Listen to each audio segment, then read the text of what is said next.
and for me, okay. Today on the stream, we are looking at star power and celebrity activism. I know you have seen them. High-profile global ambassadors representing charities, NGOs around the world, global spokespeople who also happen to be very famous, raising awareness on important causes. Who are they really helping and what impact are they having? Those are two questions to start you off in our YouTube chat. Our comment section is open. Do join in and be part of today's discussion. Let me introduce you to our panel. It's a good one. Lisa, Kumi, Aisha, hello, welcome to the stream. Welcome back to the stream for some of you. Really good to have you. Lisa, introduce yourself to our global audience and tell them what you're bringing to the table today. Hi, thank you very much. My name is Lisa Ann Ritchie. I'm a professor of globalization at the Copenhagen Business School. And I'm here today because I work on commodifying compassion. And I'm the co-author of a book which has just been published by University of Minnesota Press, together with Alexandra Boudabin, called Batman Saves the Congo: How Celebrities Are Disrupting the Politics of Development. Good to have you, Lisa. We're going to dig a little bit into some of your findings later on in the show. Kumi, welcome back to the stream. Introduce yourself, remind our audience who you are, what you do. Thank you, Femi. I'm currently the Global Ambassador of Africans Rising for Justice, Peace and Dignity, a Pan-African social movement, and I'm a visiting fellow at the Bosch Academy in Berlin at the moment. All right, good to have you, Kumi. And by the way, just to be clear, yes, I'm on this panel for gender balance. So. Thank you. Thank you for bringing your social justice activism to us and also providing gender balance. And finally, Aisha, welcome to the stream. Tell everybody who you are, what you do. Hi, everyone. So I'm Aisha. I'm a Pakistani American who's been spending the last 20 years fighting for the right and dignity of the women who make our clothes, who mostly happen to be women of color. I currently serve as the CEO of Remake. We are an advocacy organization based in California. Lovely to have you. Guess I'm going to start with something that caught my eye just recently. I was watching Global Citizen Live, which was a huge global concert that went from one city to another city around the world, raising awareness, raising money, activism that was very accessible. And I noticed at the end of the New York leg, the CEO and co-founder of Global Citizen was on stage. His name is Hugh Evans. And then you see him in Central Park and just listen to what the audience begins to shout out as he presents his message of we need to take action. Have a listen, have a look. In 2005, when Nelson Mandela launched the campaign to make poverty history, he said that overcoming poverty is not a gesture of charity, but it's an act of justice. He said poverty is not natural. It is man-made and can be overcome and eradicated by the actions of human beings. Charity alone, as important as it is, and it is important, will never be sufficient to end extreme poverty or tackle climate change. The crowd are yelling out, Coldplay, Coldplay. They want the next act to come on stage. They don't really care that much about taking action. Who said wow? Lisa, you start. Yeah, wow. I think that this is one of those really good moments which explains why it is that maybe this isn't the best way about getting audiences engaged in global justice movements. Because when Nelson Mandela was talking about why we really shouldn't have poverty, he was also talking about that human beings create poverty with their choices.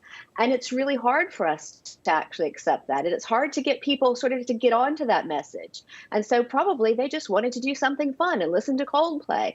And I think that's where it's really challenging to try to mix up celebrity activism and entertainment. Aisha? You know, I would say it really depends on who the celebrity is and whether or not they are really using their platform for good. You know, we all remember the cringe where the Kendall Jenner Pepsi commercial, right? Where she was handing the Pepsi to the from the protesters to the police in order to say, hey, you know, this is a way for us to come together And we all just lost our minds saying, here you are commodifying the Black Lives Matter movement. This is terrible.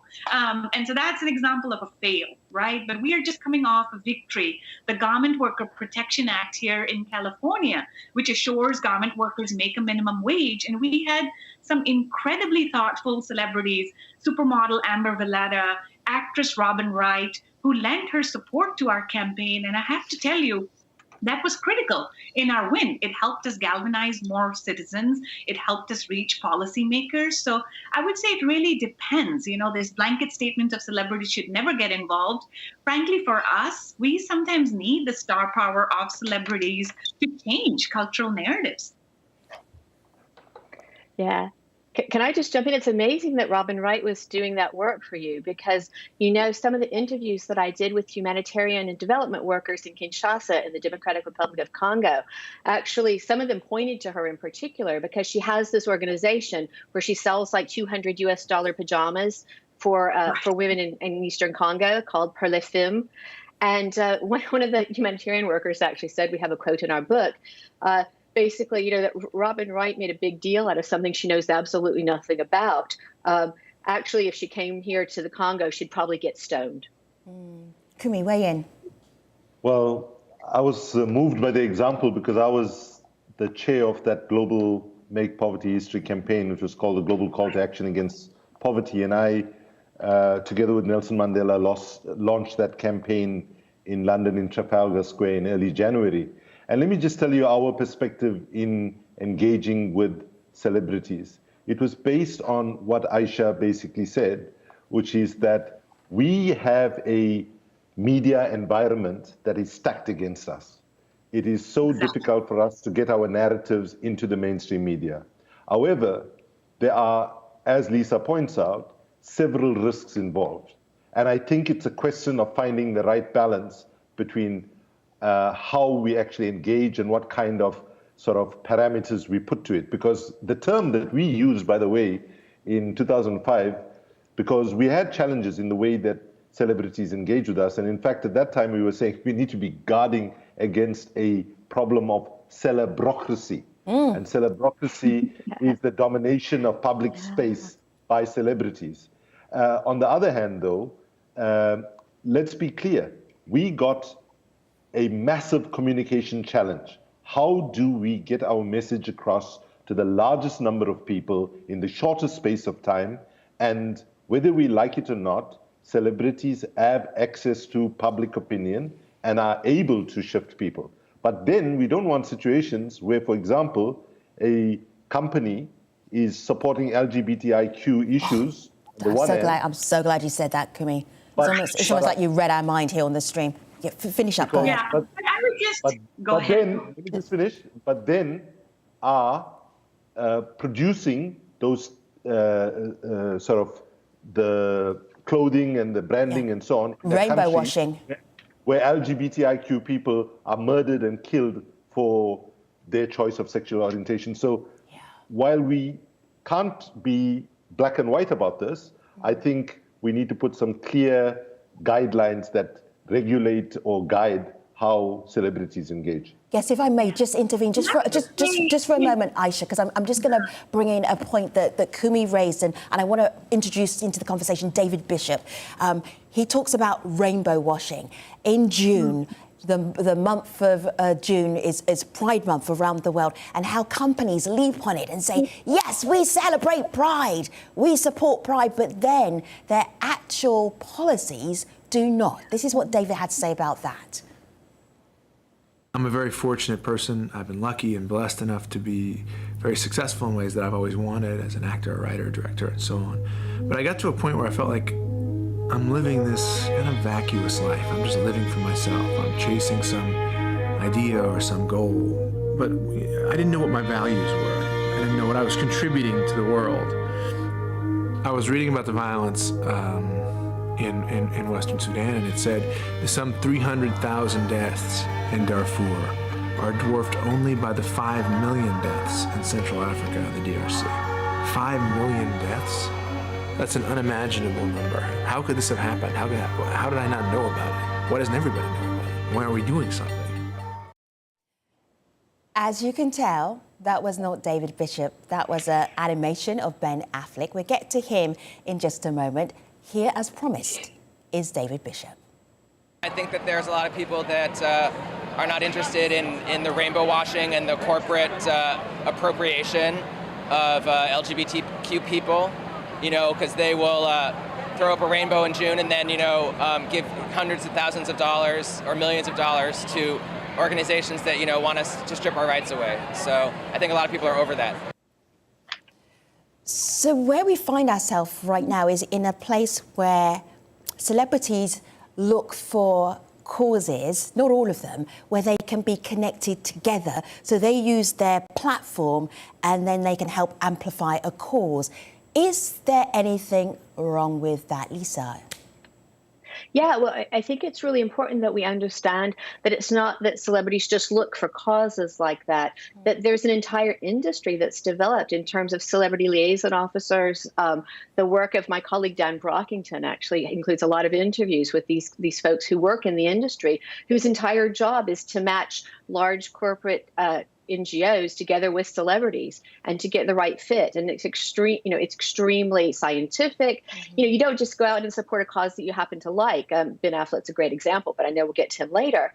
This is a strategy. It's a business strategy, friends. And it's about, mixing up the kinds of things where people really want to do good and managing to commodify their compassion, managing to profit from it without giving any of the profits that you make from that to the rightful shareholders who are actually, the supposed beneficiaries and the people who are supposed to be helped. A couple of thoughts here on Twitter, then Aisha, I'll go to you off the back of these tweets. Yeah. HG Flores says, what's happening right now with celebrity activism, it's gentrifying the issue, then commercializing it. The impact is an issue's publicity is relative to its profitability. So there are going to be some causes, dare I say, that are sexier than others, that get a lot of attention, and then others that do not. This is Tendai. Tendai says that as a Zimbabwean social justice activist, I view this new trend as demeaning and trivializing genuine causes. Aisha, go ahead. Look, I think at the end of the day, if celebrity activism is focused on selling more stuff, it's essentially doing more harm than good.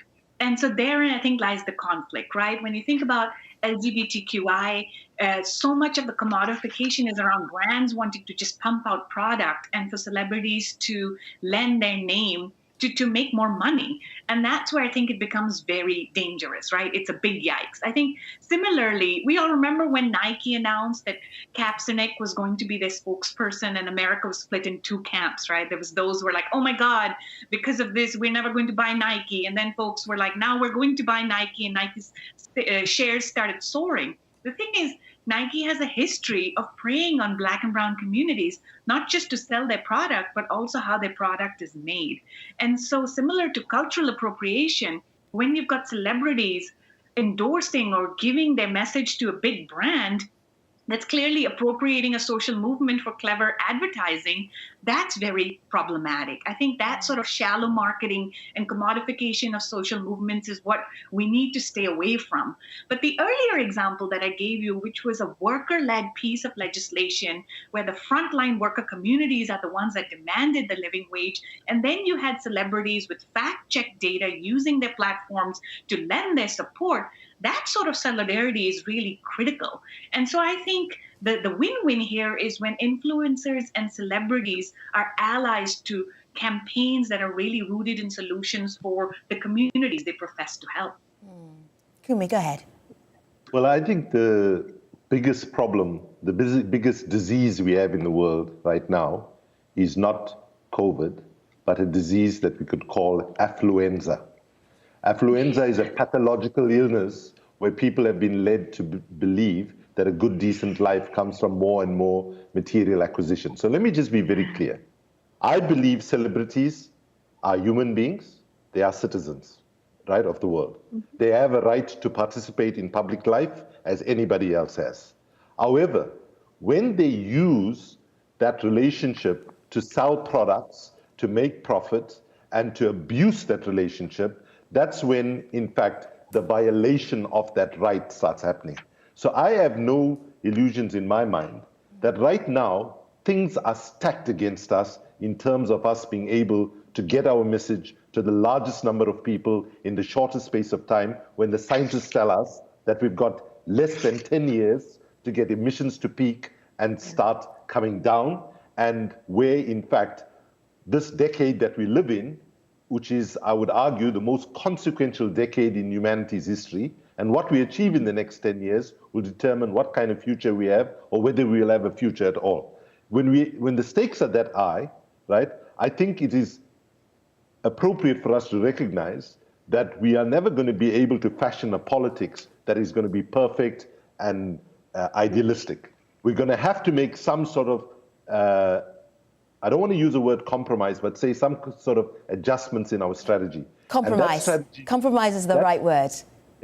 Yeah, that's the right word. I think compromise is a difficult word for activism. Let me just say why.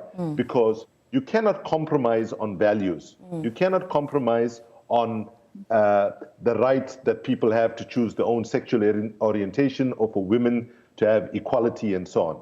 Right. So what I'm saying is that provided we are not sacrificing principles, right? If we're not sacrificing principles, if there are tactical adjustments that we need to make from time to time, I think given the realities that we are dealing with, what many call a white stream media, I'm talking here from the Global South perspective, and where in fact quite often the media environment is not talking about the issues. I mean, think about the climate stuff. People have the attention span of a goldfish, right? Kumail, between TikTok and Instagram, it's so hard for us to cut through the noise and garner attention. And so we take what we can. You know, we are here to influence a multi-trillion-dollar industry that's pumping out billions of dollars of product. And for young girls, they look at celebrities and influencers to perpetually buy stuff. So if we can shift that narrative and get some thoughtful celebrities to speak about our cause, why not?